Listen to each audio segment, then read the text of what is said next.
guys, welcome back to my channel. Welcome to my channel. If you're new here, welcome to day 24 of 31 days in the attic. It is such a beautiful day today, but I keep looking up because I have a skylight and the sky is so blue today, but we're actually talking vampires. Yes, that is the topic for the day. Now, the makeup look that I'm going to do is actually inspired by Lela Rose. She is a brilliant artist. I mean, I've been watching some of her videos lately. I just stumbled across her and I've been watching some of her videos lately. They are amazing. So she inspired me. Her vampire look inspired me to do this vampire look, which I am sure is not going to come out anything like hers. Hers is brilliant. But I'm going to try, especially the eyes, I'm going to try to kind of follow what she did. So we'll see what happens. But we're also going to talk vampires. Molly is joining us. She has not sat in on anything that we've done in a while. So there she is. And I am going to be using some vampire kits that I got at the Halloween store. I actually picked these up from Spirit. I have two. Well, I have one. And I have a cream. I have this one. This is No Smudge Cream Makeup. This is just like a white makeup. Now, in the video, Lela says that if you are already pale enough, you really don't need anything. Am I pale enough to pass as a vampire without any makeup? Yes. The answer to that question is yes. But I already bought it, so we're going to try it. And then I have the Fright Night Makeup Vampire Makeup Kit. So we'll give this a go-to. And if I need it, I still have that scabby blood stuff that I had. This I already know is pretty good, so we'll try these things. And then I have just some makeup from my collection. So we're going to try to recreate this look. We're going to talk vampires. The only thing I have done so far, I have primed with some priming water from Touch and Soul. Just so, I mean, I know I'm not supposed to have dewy skin, but I mean, honestly, even with that, I'm hoping that this stuff doesn't give me cracks. But whatever, you know, vampires are supposed to be youthful, right? So I decided that I would go ahead and prime my skin. So let's go ahead. Let's start with the base makeup and let's talk vampires. Ready, Miles? She's ready.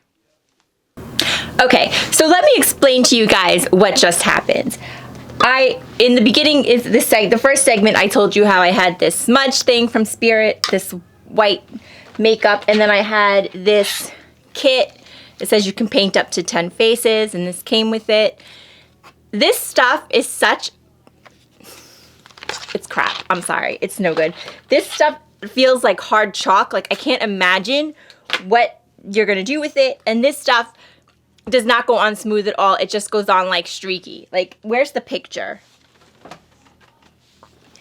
This is the picture that it comes with.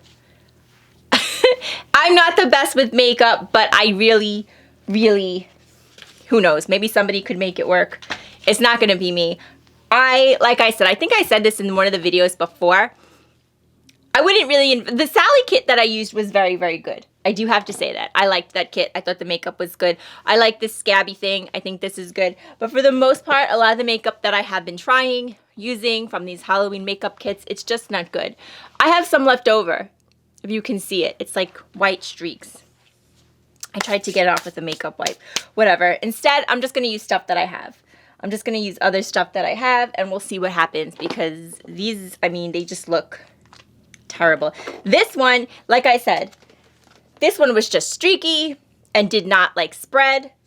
This one, I couldn't even use it because it's okay. It's just hard chalk. That's the best way I would describe it. So I'm just going to reprime here. And what I'm going to do is just go in with makeup I already have from my collection. And we're going to see what happens. I'm going to start with, like I said, I'm probably light enough as it is. I probably don't even need anything to make myself look like a vampire. Where did I put? It's going to be one of those days. I can already tell you. All right. I'm going to instead use my Fenty tint drops in shade 2. I could have probably gone for shade 1 for this look, but this is a pretty light shade for me. So we'll do this instead. Okay. So where do vampires come from? they've been around a really, really long time. Really long time.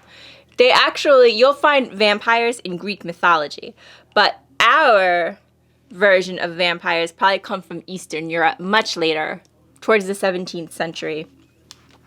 But before we get there, I just want to say that after doing some research and like reading about vampires, I do think that possibly like the original vampires, or like back before people really knew about illness. I mean, this is one that's really still not, I still have some of this crap on my neck. I have to get it off. There is a disease called porphyria. I'm not sure if I'm saying it right. It's very, very rare. It's a very rare one. And I do remember learning about it in hematology back when I was in college. And what happens is when you have porphyria, like I said, I might not be saying it right. I'm going to put it on the screen. You do not make heme, which is a major part of hemoglobin. You are missing the enzyme that causes the reaction to take place to make heme. So what happens is that you get a buildup of porphyrins, which is what the substance that goes into making heme. Since you can't make it, you get a buildup of this substance in your system. And the treatment to stay out of sunlight.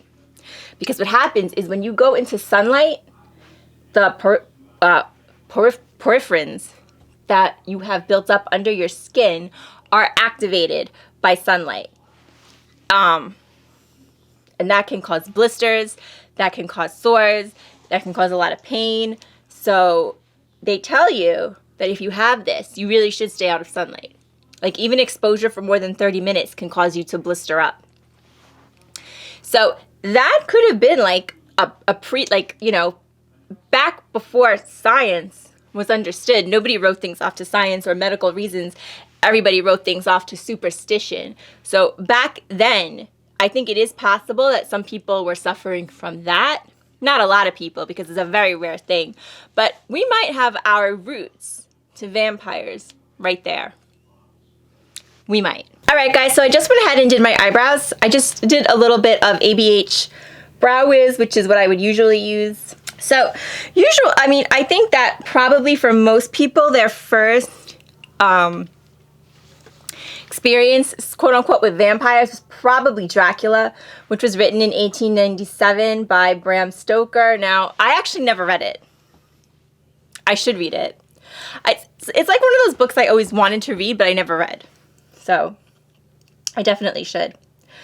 But where did he get his inspiration for Dracula? Well, there were actually two people that I have heard he used for the Dracula inspiration. And one was Vlad the Impaler.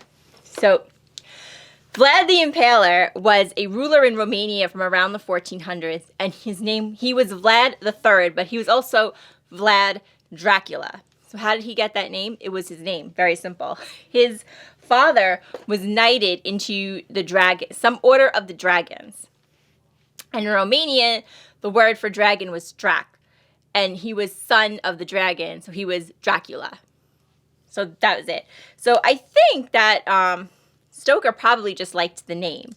So a lot of people feel, and also he was from Romania, Transylvania, I believe. So a lot of people just kind of felt that he might have been based in part on Vlad the Impaler. And of course also, hence his name, he did have a habit of impaling his enemies while they were still alive. Now, you have to remember the times. That was not, it's barbaric no matter how you look at it, but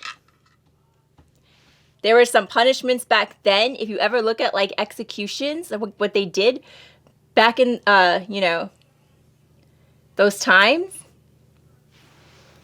they're pretty intense. They're pretty bad. So it was the times, but yes, he impaled people while they were still alive. But there really seems to be no real similarity between Dracula and Vlad the Impaler. So I think he just kind of liked the name, and that's where it ends. And to be honest with you, from what I read, Vlad was a popular ruler. He was a popular ruler. They called him harsh but just. Harsh, I think, being maybe a bit of an understatement, but who knows. Okay, so I'm gonna try to like make my face a little bit gray with this palette. I don't know how this is gonna work. My whole idea was pretty much blown out of the water because this makeup was so crappy. So I'm just trying to improvise with stuff that I already own. So this is Smoke Show by ColourPop, and it's now called Blowing Smoke. They still make it, but I'm gonna just like try to go in with this shade Stone Face and just see if I can make myself look a little bit gray. I don't know how this is gonna work, but whatever. I'm gonna go in with this small brush because the pans are really small, and then I'll just blend it out with this bigger one. Actually, this shade Young Love is like a really white shade. I wonder if I could... Oh, wait a minute. Maybe I'll just like kind of powder my face with this. Yeah, I think we found a solution in ColourPop. Okay, cool. So I'm just gonna do this. I'm just gonna kind of powder my face with this white shade, which is Young Love, and then I'll try to make it a little bit gray, and we'll see what happens. That's good. Okay, things are turning around. So anyway, the other person that Dracula may have taken some inspiration from or gotten his inspiration from was Elizabeth Bathory, and she was just evil. She was just evil. If what we hear about her is true, because who knows, but her story was she was an aristocrat. She was a Romanian aristocrat. She had a castle, you know, as aristocrats do. And there was a lot of villages surrounding her castle. And what happened was that she would say that she was going to run like a class, like an etiquette class. You could send your daughter if you wanted to take her class. You could send your daughter to her castle to take her class. But more than likely, your daughter would never return because over years and years, what happened was her and her partners, whatever, her co-conspirators, would murder. They murdered hundreds and hundreds and hundreds of girls. I've read the figure anywhere from 300 to like 600 of girls that they killed, tortured and killed. Why, you ask? Because Elizabeth Bathory felt that the key to being young forever was to bathe in blood of young girls. And so to keep herself bathing in the blood of young girls, she had to have a supply. And what was even like the real tragedy here, well, besides that, is that she was an aristocrat and the people were like peasants. So nobody believed them. It took like I said, I read that she killed somewhere between 300 and 600 girls. That's how many it took until they finally looked into it. And when they did look into it, yes, they did. I'm just like trying to gray my cheeks up a little bit here. I'm using Stone Face now. When they did look into it, they did indeed find dead girls in her house, tortured girls, crazy. And guess what? Because she was an aristocrat, what happened to her? They put her under house arrest for the rest of her life. She was like boarded up. She was boarded up in a room in her castle. She didn't even have to leave. So after all that, she was something. I don't know the word, but I think it's very possible. To me, she has more. Like I said, it was one of those days. To me, she has more to, like, I would put her more like, I mean, well, they're both bad, I guess. But Vlad the Impaler, you know, the one thing that you can say is that they were like enemies of the state. It was like war, whatever. And, you know, with Elizabeth Bathory, somehow to me, it's just worse. It's worse because these were just girls that thought they were going to go and take an etiquette class from her. So I think that it is possible that he did draw some of his inspiration from her. So those are the two people that they say that Stoker got his inspiration to write Dracula from, Elizabeth Bathory and Vlad the Impaler. But most of our ideas about vampires, I think, comes a little bit later, like I said, in Eastern Europe, from 17th century Eastern Europe. And then it even came to America at one point. So we're going to talk about that in 1 second. I am going to go ahead and try to do one of these eyes off camera, because at this point, I want to make sure that this comes out a little bit. It's not looking too bad. I'm definitely looking paler than normal. And yeah, I can tell that I do have like some gray over here, which is good. So let me go ahead and do one of these eyes off camera, and then we'll come back. We'll do the other one, and we'll talk about where we get our modern day vampire lore. Okay, guys, so my veins are a little off because I didn't have the right stuff. That's the only reason. No, actually, this did not come out as terrible as I thought it would. This is actually pretty good. I mean, it's nothing like Lela's, but I am by no means a makeup artist. Not even close. So for me, this is not bad. I'll show you what I did on this eye. But I'm just gonna fix something real quick, because now it's perfect. All right, guys. So I had 3 red shades that I could choose from. I swatched them out right here. This one is the one I actually went with, and this is the one from Gather Round Sisters ColourPop. That shade is Night of the Frolic. So I pulled out my Hocus Pocus, and I went with this shade. And then this shade was from that Milani palette that we used that one time. And then this was from the Kylie palette, but this shade is very uncomfortable. So even though this shade kind of would work, this shade is truly uncomfortable, I'm telling you. So I decided to go with the ColourPop one. So I actually did a lot of this look with ColourPop palettes, which is cool. ColourPop is always a sturdy choice. Okay, so where do our vampire beliefs... Actually, this doesn't look bad. I had a problem with the veins. When I get there, I'll get there. So the first thing I did was I put on a transition shade. So since I was using the Hocus Pocus palette, I just went ahead with Hello Salem. So I'm just going to put that all over.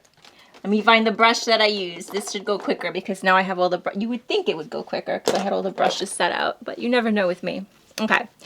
In the 1700s in Europe, they had something called revenants. Now, what's funny about this, a revenant is basically a body that's come back from the dead. Did I use this shade? I think I'm using the wrong shade. I don't think I used this. I think I used... I did this look a minute ago. A minute ago, folks. And I already can't remember what the hell I did. All right. I'm pretty sure I used Hello Salem. But this looks a little darker than that. I don't think... It's really not going to matter in the end. Okay. So they believed in something called revenants, which were basically bodies that had come back from the dead. That's basically what they were. And what's a little funny here is that this, in the 1700s, the 18th century, which I believe is the 18th century, you know, the witch craze and everything was gone. That was passed over. People were beyond that.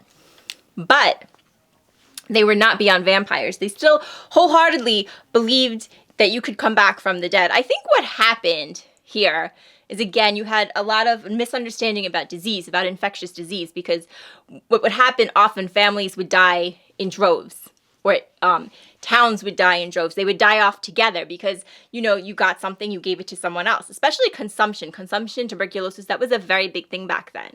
So it would take out whole families. But there wasn't a very big understanding of infectious disease back then. And so people thought that someone died and came back for the rest of their family. That was a belief that a lot of people had. So they called them revenants, and they claimed to see them quite often. And there were 2 famous cases, I believe. Were they both in 1721? I believe they were both in 1721, but don't quote me there. They were both around 721, and they were both in Serbia. So I'm going to take that shade, Night of Frolic, and I am just going to put it like all over the lid. and I'm going to bring it up. So, like I said, there were 2 cases. They were both in Serbia. One was, I wrote this down because I would never remember this. One was Peter Blagojevich and Arnold Payol. So Peter supposedly died and came back to ask for something from his son. I read it was food. That he came back from the dead to ask his son for some food. His son said no, and apparently Peter killed him because his son was found dead not long after that. Now, of course, since Peter obviously was probably sick and had something, he probably passed it to his son before he died, and you know, it killed the son too. But that was the story. And then the other story, Arnold, he came back and he killed off, he supposedly came back from the dead. He was a farmer, he came back from the dead, and he killed off a lot of the townspeople. And both of these stories were quite popular. There were books written about them, they were published, and because the people believed this so hardly, they ended up digging up both graves to examine the bodies of these 2 men to see if they had, you know, what they looked like, and to stake them through the heart. I believe it was stake them through the heart, which is probably because it was believed that if they had went through the heart, that would kill them off for good, which is probably where that comes from. And this became a common practice. It went on for like a generation of people would believe that when if somebody had come back from the dead, they would go and open up their grave and stake them through the heart. This was something that would happen quite often until the Empress Maria Therese made it prohibited by law to dig up graves. She did that, I believe, about 10 years after these 2 cases. So finally, after she did that, the practice died down. But until then, yeah, people believed it. They believed that that people could come back and that they would kill you, because that's how they would, I guess, keep coming back. They would sustain on the people that they killed, which is kind of how we get the vampire lore. I'm looking for something that where the heck did I put it? You know what I used? I used this Wet n Wild brush. This Wet n Wild stick. Remember I got this like last month and I was like, oh, well, we'll see what happens. This little thing came in handy so much. I used this a lot. So what I'm going to do is I'm just going to go like over the lid with this, and then we'll smudge it all out. So I'm just going to go up. I use this instead of black eyeshadow, but I'm guessing black eyeshadow would work just as well. So I put some on and we're going to just smudge it out. So I have a designated brush, which I should have ready, but I don't. I'm just going to smudge it. Like blend it out kind of. And then what I did was I just took the same color, that Night of Frolic, and I just went under the eye. Actually, before I did that, I went back into the Smoke Show. I went back into Smoke Show. I took this shade, Let's Do It, and I just went right under, like, the lower lid.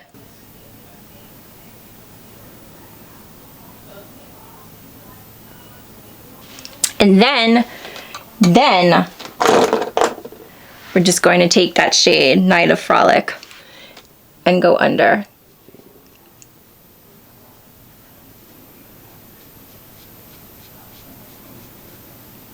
And then I had like a clean, kind of not clean, but because I did the other eye, but I'm just gonna take this brush, it really doesn't have any shadow on it, and put it and just blend it.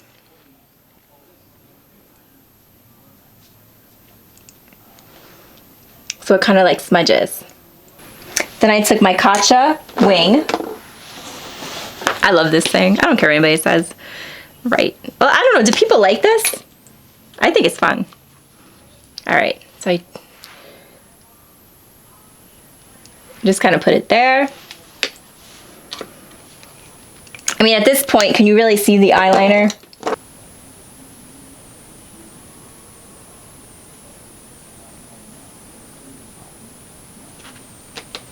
Alrighty, so now the veins.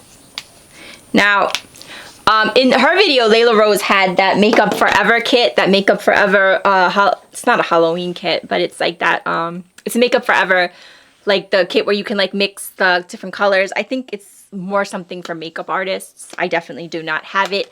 My original plan was to use that vampire kit. That did not work. Then I dipped into this scabby stuff. That really didn't work either for this, because it kind of like, you kind of have to like pat this for it to, this works well, but for what it's for, and it's not really for this. So I actually had one more thing that I forgot about, and that was vampire blood, which I had purchased for this video, and I actually forgot about it until now. So I just poured it out on the back. This is just like a piece of paper. This stuff is kind of like wet, so you do have to be careful. And then I took that stick that came with the kit, but you can like buy these. You don't have to buy a kit for these. They're just like these little makeup sticks. And then I just painted veins. So they're not a great, like this stuff is not that dark, and it's a little bit difficult to work with. Like probably like that Makeup Forever kit is a lot better. But if I'm not mistaken, oh, you see, now I think I've got it a little better. This one's kind of a mess.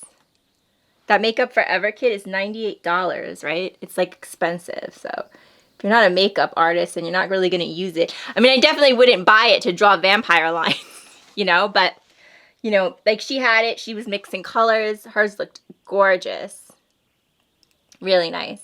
Maybe gorgeous isn't the word, but I mean, really, really nice. So, but like I said, I would say most people probably don't have that kit, and you could get something like this if you're interested and you want to go as a vampire. I think I paid like $5. Wait, the price, oh, not even, $2.99. So, you know, unless you happen to have that Makeup Forever kit. So yeah, these dry down. It's just like, hers are like very thin and they look really cool, but this isn't bad for what we have, for what we're working with.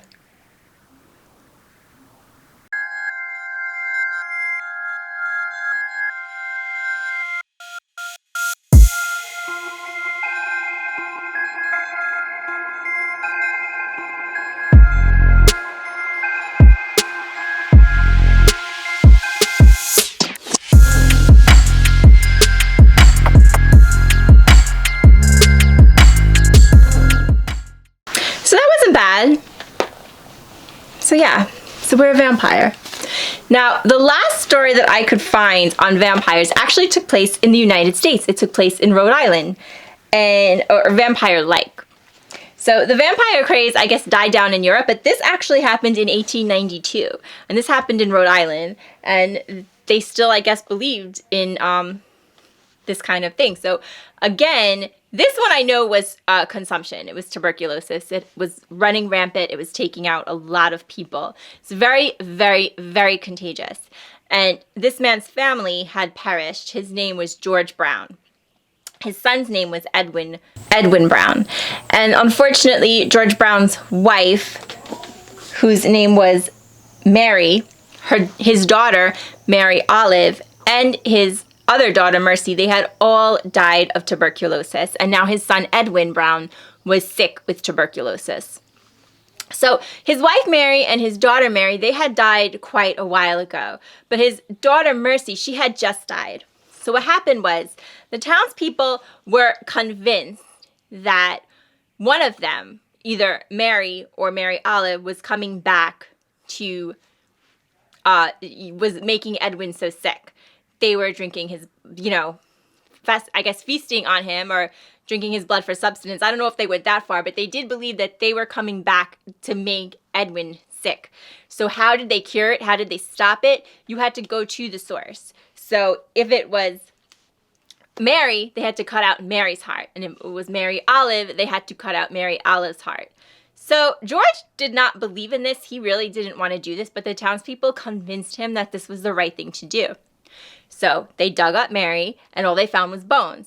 they dug up Mary Olive and all they found was bones. So then they thought, well, maybe it was Mercy. Mercy was the youngest, but it's possible. So they looked at her body, and her body was not decomposed.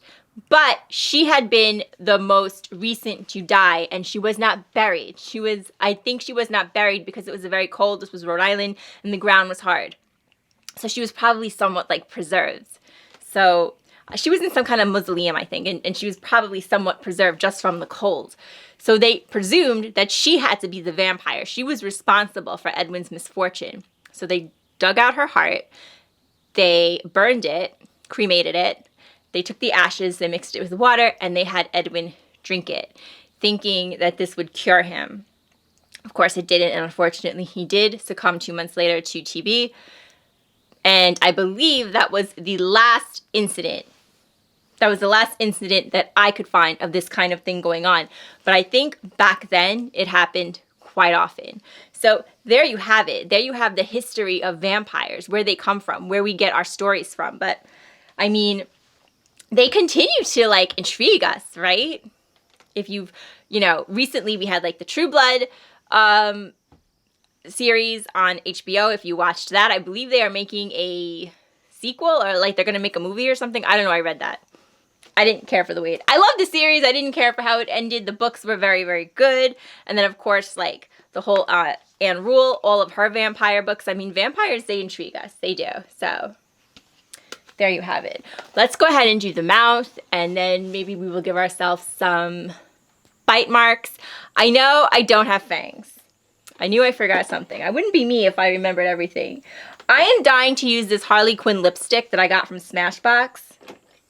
If you remember my Becca video, I was talking about how they released a bunch of Harley Quinn stuff. Well, not even a bunch. I think they released 2 things, and I had never heard of them, but I really like Harley Quinn. So I had purchased the lipstick, and actually this is probably the first time I can think of a thing, or like where it would make sense for me to wear it. I would not wear this color, but I bought it because it's Harley Quinn. Also, I have to put on some mascara. So let me put on some do I even need mascara? Are you even going to see mascara with this? Yeah, maybe. I'll go ahead. I'll put on some mascara, but let's first go ahead and try this lipstick. Okay, we're having a little bit of a do-over, because not only is Harley's lipstick super red, I forgot to line. I'm actually going to do something I don't normally do. I'm going to mix 2 lipsticks.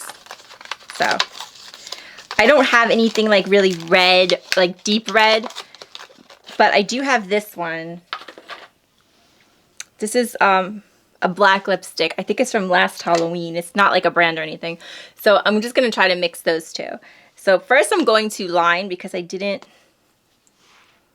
have any red liner. I'm just using this ColourPop one. I think this is another round.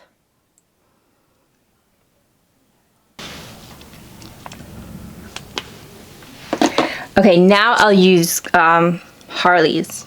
This is like really red. This is like a little too red.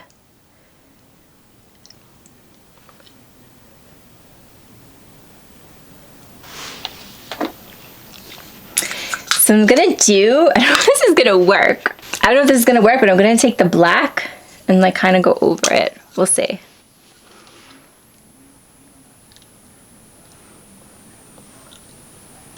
I think that's a better color for what we're going for. This lipstick smells like a crayon. It's not like a brand or anything. It's just like, it was from the Halloween store, I think last year, or maybe even before that. So there's our vampire look. I'm going to use this blood scab to like do the mouth. So I think this will work good for that. And then we'll just do like the bite. And then we're done. That's it. This was pretty easy. This wasn't bad. I mean, it didn't come out exactly like I thought it would, but it didn't come out bad.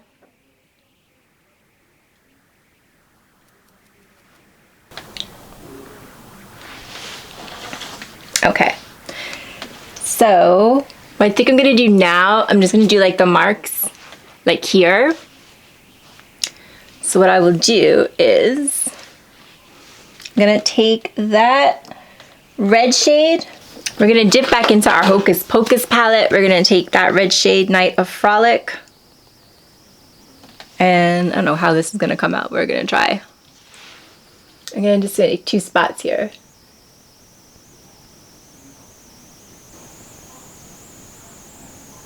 Can you see them? You kind of have to go like that. And then I'll dip back into that blood. And I'll just try to get like,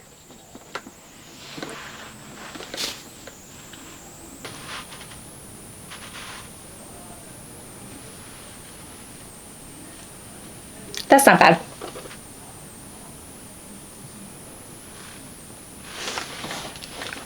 I think that's the best we're gonna get.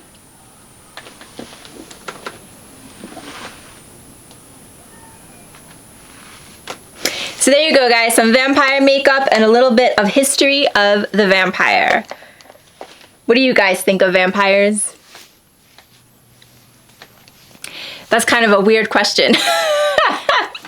But let me know. I hope you enjoyed this video. If you are going to try this look, I will go ahead and post Lela Rose's video down below because hers is I would definitely try to follow hers, and yeah, it's not really hard though, and I think it came out kind of nice.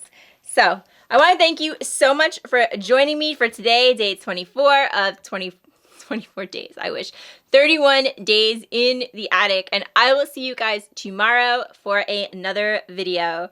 Bye guys, thank you so much for joining me. Thank you for joining us. Molly says bye.